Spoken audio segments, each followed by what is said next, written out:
Welcome back to the Webby O'Neill channel, and thanks for joining us for another video. Paul Parker has had a scathing rant on Alejandro Garnacho.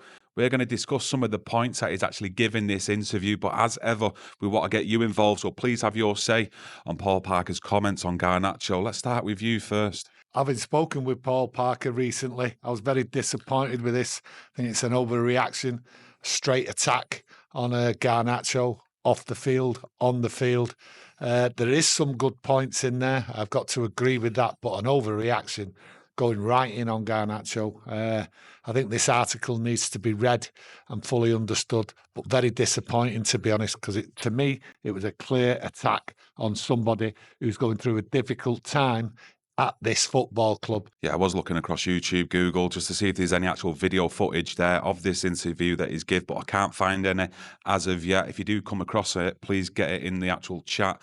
So all we've got to go on is the actual article itself. And he did say we can't keep using excuses that Garnacho is young anymore. He is not young, at least not in football. Before he knows it, he'll be 30 years old. Well, that's an over-exaggeration. As soon as he knows it, he'll be 30 years old. He's got a long time in front of him and a lot to achieve through hard work. And people have been saying this year he's been letting himself down, thought he'd move on, thought he'd be a better player. But there is mitigating circumstances for that. He's got a long time to go. Big career ahead of him. 30, I think he's over-exaggerating on that one. But for me, the maturity, I do understand that. You know, you look at some of the games this season, especially at Leicester at home, he scored that goal, refused to celebrate. I think he was getting a bit of a stick off a fan before the game, but after the game at full time, I always remember him going to the centre circle, making it a little bit about him.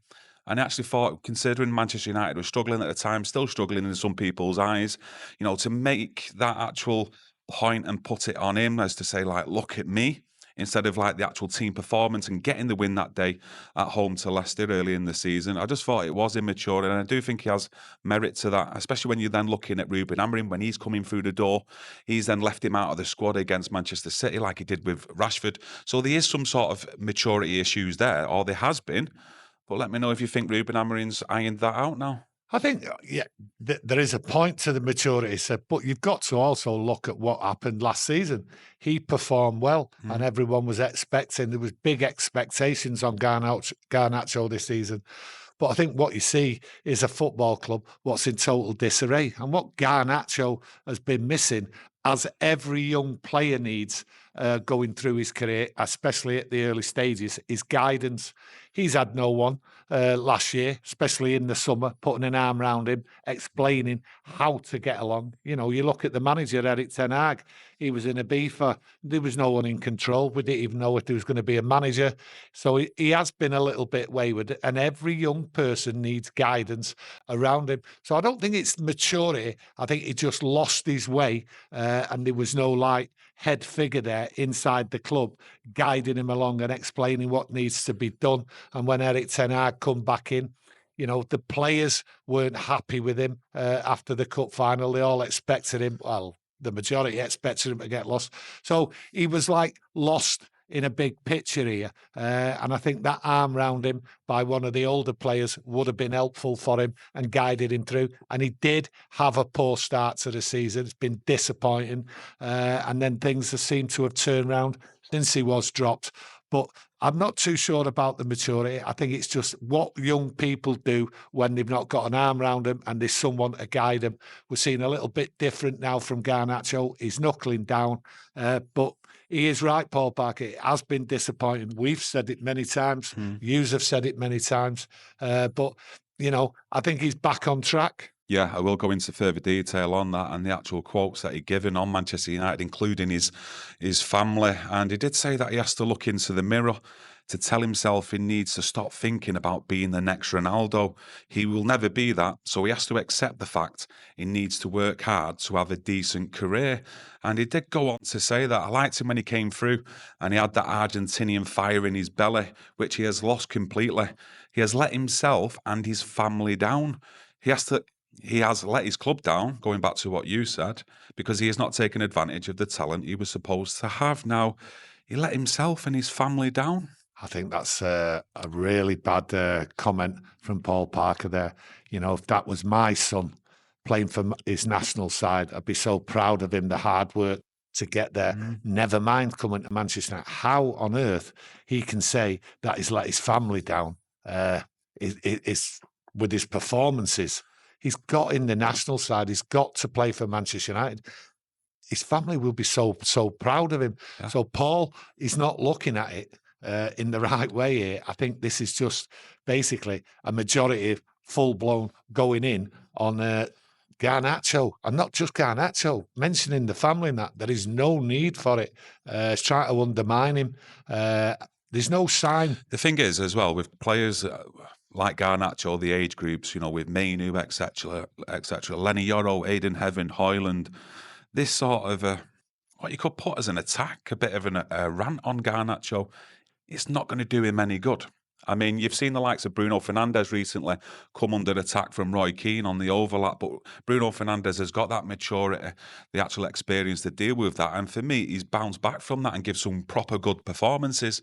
But with young kids, when you're coming out publicly, it can have a different way and a different effect on him. I think looking straight at this, if Garnacho has got anything about him, and I think he's got something about him because we've seen him knuckle down to the instructions of Ruben Amorim, and he's getting on. You don't really see too much on the social side of Garnacho now. I think he'll just dismiss this. I think there's people there now just to turn around and educate him on what to expect.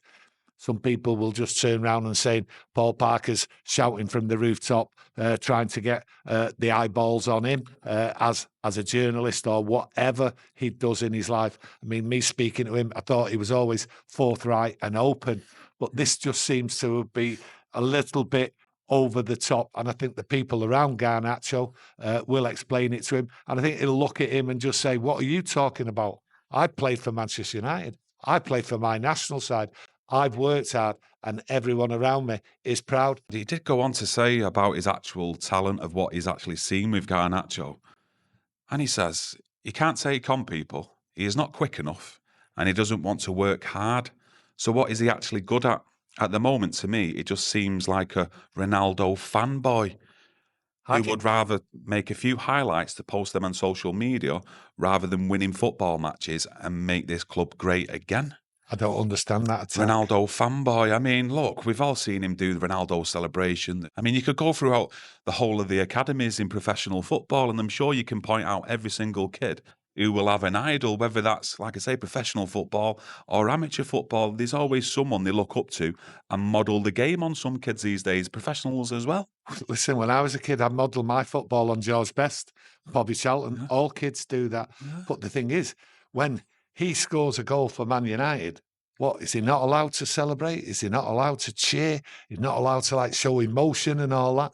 That's part of the game, and that's what fans want to see. So I just don't understand that side of it. Or where's his lack of understanding on that? He has been a professional footballer, Paul Parker, so he knows the emotions and what he can do. He can get you over the top. Look, there's some truth in what Paul Parker says, that Garnacho's not been knuckling down, but that's been dealt with. And he seems to be focusing on the first part at the start of the season to up to Christmas time. That is poor. He ignores last season. He ignores the potential, and he also ignores Manchester United, a club in crisis, and what that can do on a footballer. And just letting the club down, not a chance. Letting the family down, not a chance. It's been a disappointing first half to the season, and he seems to have knuckled down. But Paul Parker has completely ignored the background noise. For every player at the club, a lot of players have been responsible, and Garnacho's attitude, no two ways about it, has been poor. But I expect that, and I expect it to turn around, and that's what I'm seeing. It's being turned around by somebody who's got discipline, and that is Ruben Amorim. And under Erik ten Hag, it seems as though the discipline was just falling away. And when you look at a manager who really, is a dead man walking, because that's what he was this season. That's what he was. People have lost respect for him before the cup final, and that respect wasn't there. Yeah, I don't know, Erik ten Hag, you've got to expect those, 20-year-old lads they're always going to have dips in form, especially Of when, course. you know, they're coming from two different managers. And like we've mentioned earlier on, you know, Ruben Amorim's come in, you know, the whole culture behind the scenes, a different setup in terms of the ways of playing football. And, you know, for me, Garnacho, I've got to be honest with you, and I still stick with this statement like I've done for a few weeks. I do expect Garnacho to leave this summer, me. I think there's just been too much talk, especially in January, that with them links to Napoli, depending on reports, what you do or don't believe with a pinch of salt.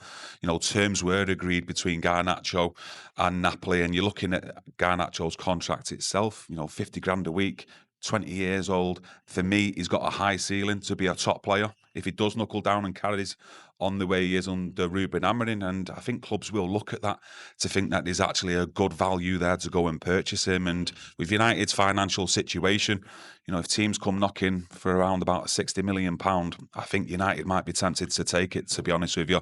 But I hope not, because like I say, I think Garnacho's got a high ceiling where he can definitely improve under this manager. And from what I've seen in the last few weeks, he looks himself like he wants to improve. When Paul Parker talks about his work rate, etc., I think he's probably one of the best at the work rate when you're looking in them attacking positions. I think he has improved with his work rate. He's had to knuckle down, and it's good to see. But, you know, when this story's about, like, having an agreement with Napoli in January, you just don't know what's going to happen in the future. I just hope that he gets on well with Ruben Amorim. You don't really want to get rid of a player who's got the talent. Even Paul Parker acknowledges that he's got the talent. So for me, you know, doing little things like reacting to scoring goals might seem a bit childish, but it's what you want to see. You want your players to enjoy. But there is a worry going forward with Garnacho. Has he knuckled down? Has he changed his mind? And for me, he's working hard, and I think I think he will want to stay at United. I don't see him pushing for a move now. I think because he's understanding. And when you talk about maturity, I think that's what's happened. I think he's got a clear understanding because there's a manager who put an arm around him and told him the facts of life. This is what you have to do. You have to ignore this. You have to get on with this. You're a good player, but you want to be a great player. You're at Manchester United. So going forward, I hope them rumours what came about in January, that there was a conversation, that there was an agreement, go away and no one comes in for him. But as we've said previously, it's Manchester United. They're in a different world here now. They're looking to sell young players. So there is that hanging over Garnacho. Will the club sell him? Never mind. But if there is an agreement there and United decide to sell him, then straight away you'll see him go. But I hope not, because I think he will knuckle down. I've seen him knuckle down, and I've been impressed by him. I've been impressed by him since Christmas, because he has knuckled down. He had a poor start, and it was poor, but he wasn't the only one. But to single out Garnacho for this season, I think is totally wrong. Yeah, and like I say, it does point to that article about maturity, and you know, he might be immature, but he's not a young boy anymore. And you think about that time when he did get dropped against Manchester City, Marcus Rashford as well. But surely there's a sign of maturity there in the way he actually bounced back, got back into Ruben Amorim's plans, and actually tried knuckling down, where I had doubts about Garnacho, whether he could actually adapt to the actual system, playing in that number 10 role. But I do think he's actually coming along considering his age. And let's have it right, it's his second full season at Manchester United. Some of these young kids, it's going to take time and it's going to take patience with him. I think when people talk about maturity, I think they're going down the wrong path, to be honest with you. I mean, how many young lads would knuckle down and get a career like he has? That's hard work. So when he talks about a young lad, maturity and all that, I think it's misplaced using the word maturity, because when you look around, you can look around anywhere in life and you think to yourself, oh, he should be doing harder. He should be working harder. He should be doing this. He's knuckled down and he's ended up an international player at a young age, and he's playing for Manchester United.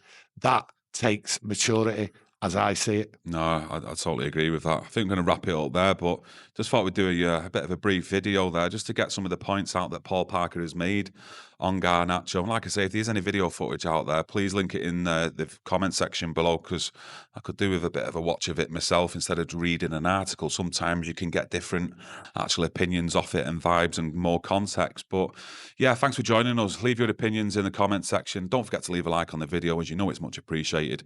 And we'll be back on Friday with another video. Thank you all. Thank you.